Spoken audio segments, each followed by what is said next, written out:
Assalamualaikum warahmatullahi wabarakatuh. Nama saya Syafika Rohalia dari kelas 2B kelompok 6. Di sini saya akan melanjutkan materi yang telah dibawakan oleh teman-teman saya tadi, yaitu Alif dan Fibi.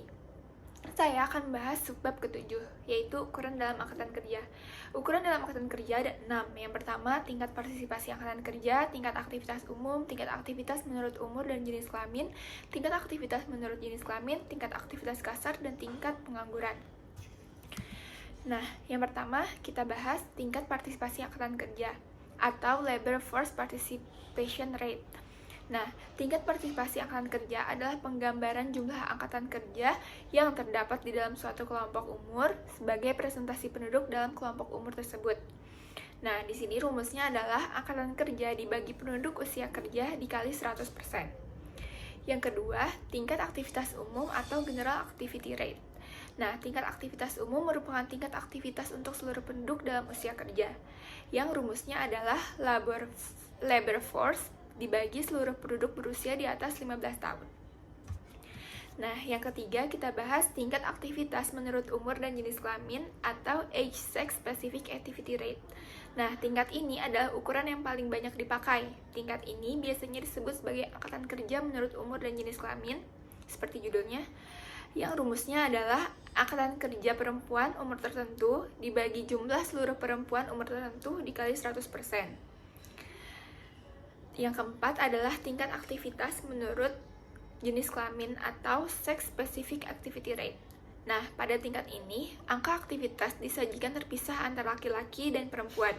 Jika dilihat dari perbedaannya, maka angka aktivitas laki-laki akan lebih tinggi dibandingkan dengan angka aktivitas perempuan, yang rumusnya adalah angkatan kerja laki-laki dibagi tenaga kerja laki-laki dikali 100%. Yang kelima, tingkat aktivitas kasar atau crude activity rate. Nah, tingkat ini sangat dipengaruhi oleh komposisi umur penduduk. Tingkat aktivitas kasar ini belum menggambarkan faktor-faktor yang mempengaruhi angkatan kerja, yaitu umur dan jenis kelamin. Tingkat ini dapat digunakan sebagai perbandingan di mana peneliti ingin menunjukkan jumlah relatif dalam angkatan kerja tanpa memperhatikan faktor-faktor yang dapat mempengaruhi. Yang rumusnya adalah jumlah angkatan kerja dibagi jumlah tenaga kerja yang berumur 15 tahun ke atas dikali 100%. Yang terakhir, tingkat pengangguran atau unemployment rate.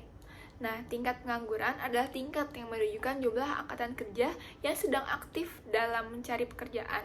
Dikarenakan konsep bekerja dan acuan waktu dapat berubah-ubah sesuai dengan kapan sensus atau survei yang mengumpulkan data ketenagakerjaan dilakukan, maka dalam melakukan analisis tingkat pengangguran perlu diingat mengenai pengertian bekerja dan acuan waktu, yang rumusnya adalah jumlah angkatan kerja yang mencari pekerjaan dibagi jumlah angkatan kerja dikali 100%. Di sini, selanjutnya saya akan membahas subbab yang ke-8, yaitu penduduk dan produktivitas. Di sini dijelaskan pengertian penduduk oleh beberapa ahli, namun dapat kita simpulkan bahwa penduduk adalah orang yang bertempat tinggal atau mendiami suatu wilayah. Juga ada pengertian produktivitas yang dibahas oleh beberapa ahli yang dapat kita simpulkan, yaitu produktivitas adalah perbandingan antara yang dikeluarkan dan yang didapat yang bertujuan untuk menghasilkan sesuatu. Lalu ada pengertian produktivitas penduduk. Nah, produktivitas penduduk adalah kemampuan atau kapasitas penduduk dalam menghasilkan suatu barang atau jasa yang diukur dalam satuan per hari atau per bulan atau per tahun. Nah, di sini Indonesia termasuk dalam negara berpopulasi tinggi di dunia dengan jumlah penduduk usia produktif yang sangat besar. Ini bisa disebut dengan bonus demografi. Indonesia diuntungkan dan memiliki peluang untuk melakukan pertumbuhan produktivitas masyarakat. Bonus demografi diartikan sebagai peluang yang diminati suatu negara sebagai akibat dari besarnya proporsi penduduk produktif. Nah, apa sih hubungan antara penduduk dan produktivitas? Menurut Undang-Undang Nomor 13 Tahun 2003, Pasal 29 Ayat 3, bahwa peningkatan produktivitas dapat dilakukan melalui pengembangan budaya produktif, etos kerja, teknologi, efisiensi kegiatan ekonomi. Lalu, menurut Keputusan Presiden Nomor 50 Tahun 2005, bahwa pelaksanaan program untuk meningkatkan produktivitas ialah sebagai berikut. Yang pertama, Lembaga Produktivitas Nasional diketuai oleh Menteri Ketenagakerjaan. Yang kedua, bertugas memberikan saran dan pertimbangan kepada Presiden dalam perumusan kebijaksanaan nasional di bidang produktivitas dan peningkatan produktivitas dalam rangka penguatan daya saing nasional. Lalu, yang terakhir, subbab yang ke-9 yaitu penduduk dan kompetensi angkatan kerja, pendidikan, dan pekerjaan. Nah, yang pertama, kompetensi kerja. Kompetensi kerja itu merupakan kemampuan kerja dari setiap individu yang mencakup aspek pengetahuan, keterampilan, dan sikap kerja yang sesuai dengan standar yang ditetapkan. Kompetensi kerja berkaitan dengan pekerjaan atau suatu jabatan dalam pekerjaan. Artinya, suatu pekerjaan menurut suatu kompetensi tertentu. Nah, menurut Atmati tahun 2005, dengan adanya tingkat pendidikan yang tinggi akan memberikan kemampuan bagi lulusan SMA atau sederajat yang menjadikan sumber daya manusia lebih berkualitas dan memberikan efektivitas produksi yang akhirnya dapat menyumbang pertumbuhan ekonomi di wilayah tersebut.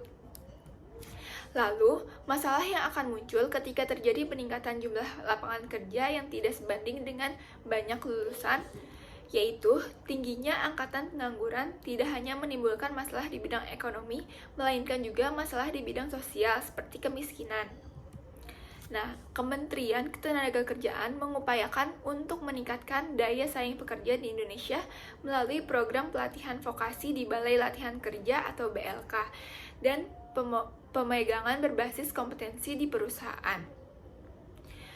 Dilaksanakan juga program sertifikasi kompetensi untuk menjaga kualitas tenaga kerja. Pelaksanaan dilakukan Lembaga Sertifikasi Profesi atau LSP yang berada di bawah pengawasan Badan Nasional Sertifikat Profesi. Nah, Menteri Ketenagakerjaan mengatakan bahwa cara tersebut juga bertujuan untuk membantu lulusan pendidikan Indonesia yang dihadapkan pada problem mismatch dan underqualification. Apa sih mismatch dan underqualification?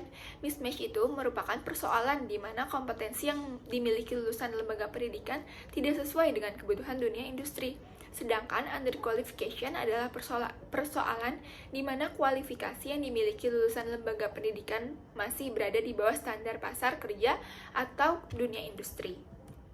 Nah, vertical mismatch atau ketidaksesuaian pekerjaan dengan tingkat pendidikan dan upah mencapai 53,33%, sementara itu horizontal mismatch atau ketidaksesuaian kualifikasi pekerjaan dengan latar pendidikan mencapai 60,52%.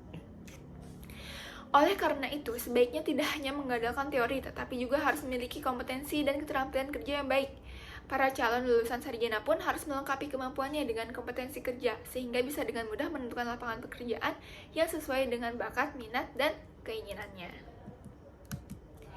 Sekian presentasi dari kami, kurang lebihnya mohon maaf. Wassalamualaikum warahmatullahi wabarakatuh.